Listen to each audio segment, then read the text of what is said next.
Muy buenos días, estimada familia en Cristo Jesús nuestro Señor. Después de haber prácticamente vivido un Pentecostés lleno de sabiduría, de alegría y más que todo, recibiendo la promesa que el Padre había predicho desde antes de la creación que enviaría el Paráclito, Dios quiere que usted y yo todos nos llenemos de ese Espíritu Santo. El Espíritu Santo, cuando Dios lo hizo don, fue para todos. Por eso le damos gracias a ese Espíritu Santo que siempre nos acompaña en las meditaciones, para que nos sea edificando con realidades que a veces es duro de entender, pero que existen en la vida y en la mente del ser humano. Le pido, como siempre, la gracia, la bendición de María Santísima, ella como poderosa intercesora, para que siempre nos cuide en cada palabra que digamos a través de estas meditaciones. Por eso nos cubrimos con la sangre de Cristo en el nombre del Padre, del Hijo y del Espíritu Santo. Amén. Hoy voy a tomar prácticamente de un contexto que hay charlas para católicos de peso completo. Yo creo que a estas alturas nosotros somos esos cristianos de peso completo. Pero hay que averiguar situaciones que a veces ocurren que no nos damos cuenta en nuestro caminar. La meditación de hoy día se llama Cristo hecho astillas. Es decir, de un tronco usted le da golpes y lo va haciendo astilla, lo va despostillando en las cosas de los platos que están revestidos de cerámica. Algo así. Fíjese, primeramente nos vamos a dar cuenta que Cristo nació de una mujer en una aldea judía. Fue exiliado de niño.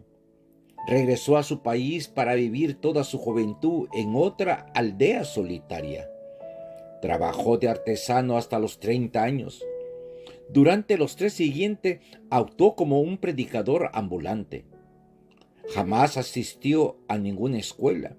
No escribió ni dejó ni un legado ni un libro. Nunca desempeñó empleo alguno. No poseyó casas, ni campos de labranza, ni fábricas, ni tenía ni siquiera, podríamos decir, esos CD en donde iba acumulando dinero. Nada de eso. No se alejó apenas unos pocos kilómetros del lugar donde había nacido. Vivía de lo que la gente le daba. Reunió a 12 hombres, incultos e imperfectos, para ser los discípulos de él. Nadie pudo acusarlo de pecado. Su única credencial era él mismo. Era como todos, pero distinto a todos.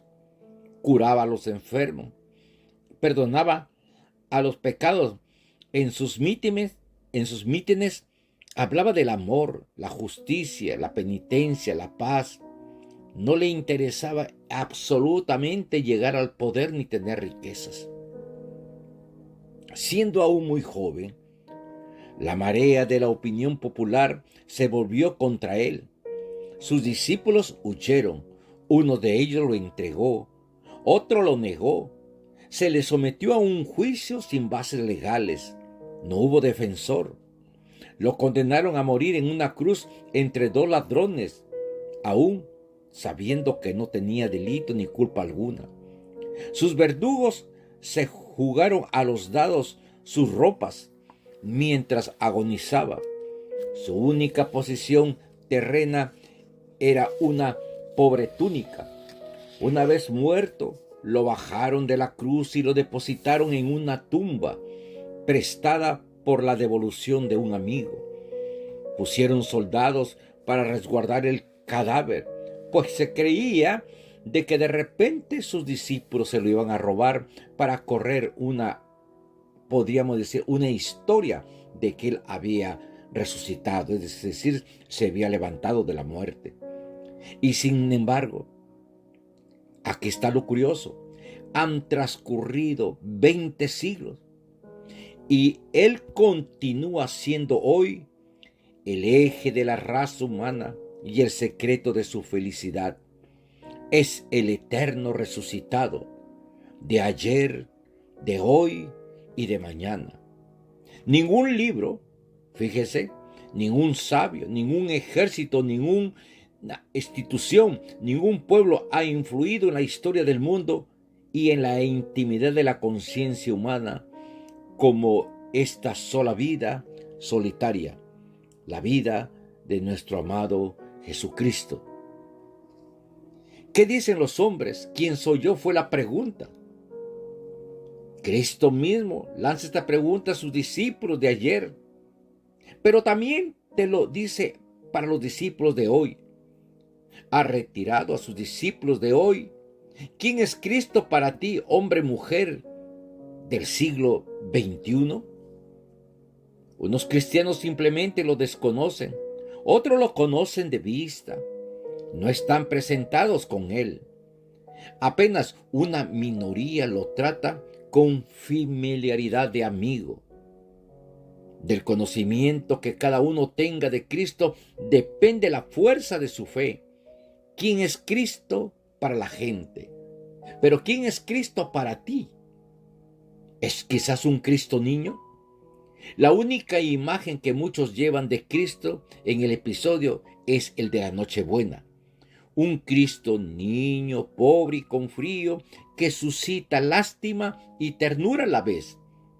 Para algo, la gente es compasiva. El niño Dios de la primera comunión, pequeño y sonriente, un niño que no crece conforme crece el hombre que dice que cree en él. Se le quedó Cristo en la alegría de la infancia, en la pura dimensión de su niñez, y claro, un niño no compromete a nada. Para otros quizás vemos a un Cristo filósofo. Otros lo veneran como maestro y pensador que ideó una doctrina humanitaria intachable, basada en la igualdad contra la injusticia, en el amor contra el odio, en la paz contra la violencia. Un Cristo humanista y filósofo, en la línea de Sócrates y de Platón. Sí, Cristo es maestro, tan maestro que no solo enseña la verdad, sino que Él mismo es la verdad. Pero si no más fuera un pensador, ¿quién daría la vida por una teoría filosófica? Acuérdese la actitud de los mártires. Para otros quizás buscamos un Cristo líder. ¿Por qué tienes en tu pieza de estudio un póster de Che Guevara junto a otro de Cristo? Un joven universitario contestó, porque los dos fueron líderes y rebeldes. Cristo se rebeló contra el establecimiento, el orden de su tiempo. Inconforme, revolucionario, luchó contra la esclavitud, las riquezas mal habidas y peor repartida, la injusticia. En suma, encabezó a los pobres, luchó por sus palabras, ¡ay de vosotros ricos! Y con sus obras tomó el látigo en la mano y arrojó del templo a los mercaderes, porque él sentía celo por la casa de su padre, que él era casa de oración. Si Cristo también es el libertador de los pobres, pero mi reino, él decía, no es de este mundo. Él vino a librarnos de la más trágica de las pobrezas. ¿Y saben cuál es? No son las riquezas, es el pecado. A otros, en la era del modernismo, en la era del hippie, algunos tuvieron un Cristo tipo hippie. He leído un artículo que escribió un hippie de San Francisco, allá en California, y dice, él era como nosotros, o nosotros somos como él. Vagamundo, dormía a las estrellas, se rodeó de voluntarios, gente que abandonó su casa y se desligó de todo, como nosotros. El que quiera seguirme, deje todo. Ese es el lema. Amaba las flores, la amistad, la naturaleza. Se dedicaba a la contemplación. No hizo el odio sino el amor. No hizo la guerra sino la paz. Como dice un hippie, love and peace, y cruzan los dedos. Para otros, querida familia, Cristo es un Cristo glorioso, pero cadáver a la vez. Hermosa biografía la de Cristo. Nació, vivió, desapareció, aunque dejó recuerdos imborrables. Un Cristo que fue en otro tiempo y en otro país, que ya no es, que ya no vive actualmente entre nosotros. Solo sus recuerdos y su gloria. Si Cristo volviera a la tierra, Él es el ausente presente, pero presente en la Eucaristía y en cada hombre que vive en gracia, en todo aquel que cree, espera y ama. Cristo no vuelve porque no se ha ido. Acuérdense de lo que dijo: yo estaré con vosotros hasta la consumación de los siglos.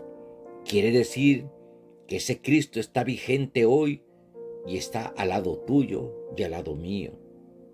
Todos estos aspectos que la gente considera en Cristo: sonrisa de niño, doctrina de maestro, empuje de líder, aventura pacifista de hippie, páginas gloriosas de la historia. Esto es algo de Cristo, pero no es el todo de Cristo, queridos hermanos. Es un poco de esto y mucho más. Nos hemos llevado de su cruz una astilla, de su persona un ángulo, de su totalidad un fragmento. Y así anda Cristo entre los cristianos, fragmentado, atomizado, repartido, astillados.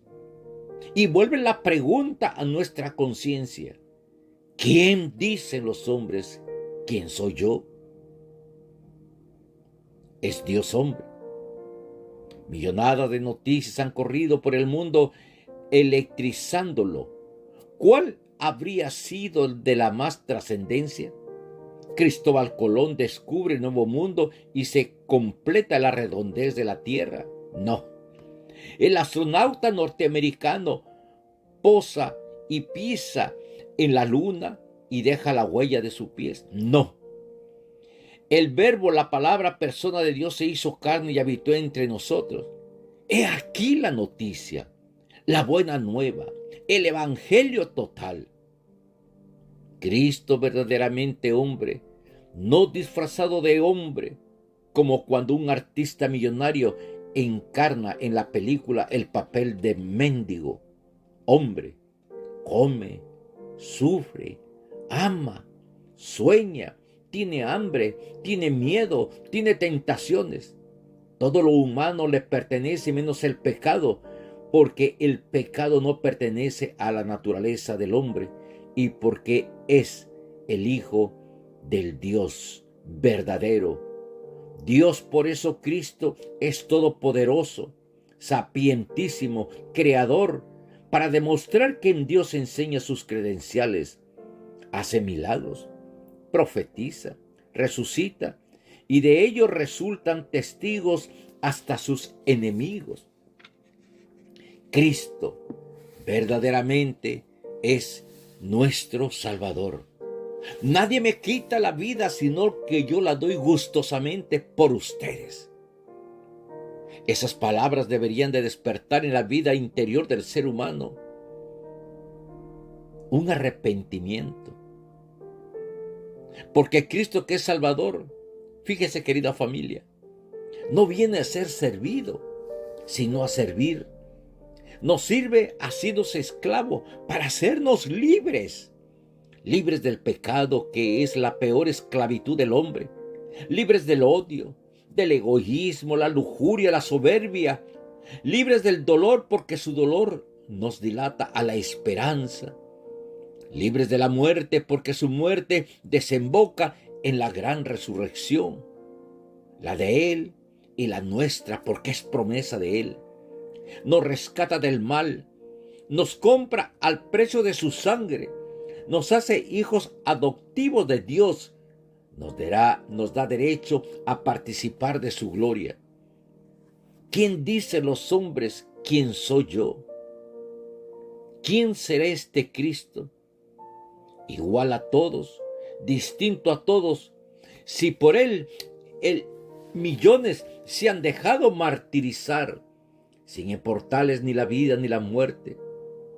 Si antes Él, ante otros millones de hombres y mujeres caen de rodillas cada día para adorarlo, sí es su obra, la iglesia, que constituye la institución más antigua de la tierra.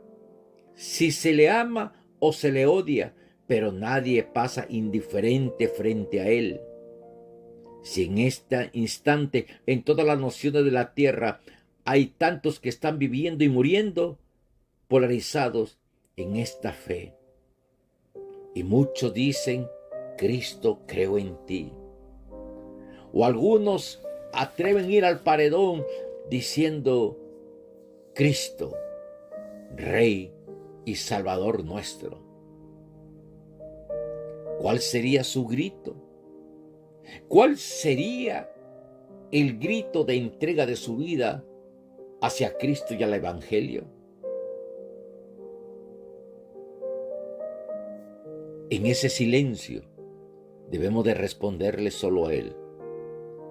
Porque Cristo, querido hermano, Cristo, según el analista de este cristiano acerca de Cristo en Astilla, nos hace comprender una gran realidad. A veces nos hemos quedado en el infantilismo del niño Cristo. Otros quizás hemos estado meditando la forma como Él enseñaba y lo hemos declarado un Cristo filósofo. Otros, esperanzados que Él venía a destruir las tendencias romanas de la esclavitud del pueblo judío, lo consideraron Cristo líder. Otros, quizás porque andaba por los desiertos y Él aceptaba donaciones de amor, de ternura, lo consideraron como un hippie, pero no lo fue. Otros quizás vieron su gloria cuando entró a nada menos a Jerusalén, cuando decía, Hosana, bendito es el que viene en el nombre del Señor. Pero luego lo hicimos cadáver cuando lo declaramos en ese algarabío furioso de la gente, cuando gritamos, crucifícalo, y lo hicimos cadáver. Nos olvidamos que en su condición de Dios hombre, Él nos daba la prueba más hermosa, que es posible librarnos de las tentaciones y de las caídas que el maligno quiere sembrarnos en nuestro caminar. Hay que aprender a levantarnos, como Él se levantó camino al Gólgota. Y por último, la única razón verdadera de Cristo, que Él es nuestro Salvador, nuestro Rey, es el sumo y perfecto holocausto que el Padre recibió con gusto. Estaba asqueado de tanta sangre, pero menos de la sangre de su amado Hijo. Que Él vio en el corazón de su Hijo el amor, la misericordia, la ternura para su creación, que era el hombre. Por eso, querido hermano, en esta mini enseñanza de católicos de peso completo, quizás nos haga pensar la aptitud, y quizás ante la respuesta de Él cuando les dijo a sus discípulos, ¿quién dicen ustedes que soy? Hoy esa pregunta va para ti y para mí. ¿Quién es Cristo en mi vida? Y le pedimos al Espíritu Santo que te guíe en el discernimiento y que tú, en esta noche, cuando vayas a tu lecho, tenga la respuesta para decirle a Cristo lo que hay en la intimidad de tu corazón. Recuerda, el que tenga sed, que beba y venga al manantial de mi vida, que es su amor y su infinita misericordia. Y le pedimos la bendición trinitaria y lo hacemos en el nombre del Padre, del Hijo y del Espíritu Santo. Amén. Les habló con mucho cariño un amigo, un hermano de ustedes, César Coronado, del Ministerio de Evangelización Oasis de la Arquidiócesis de Miami. Paz y bien, querida familia. Amén.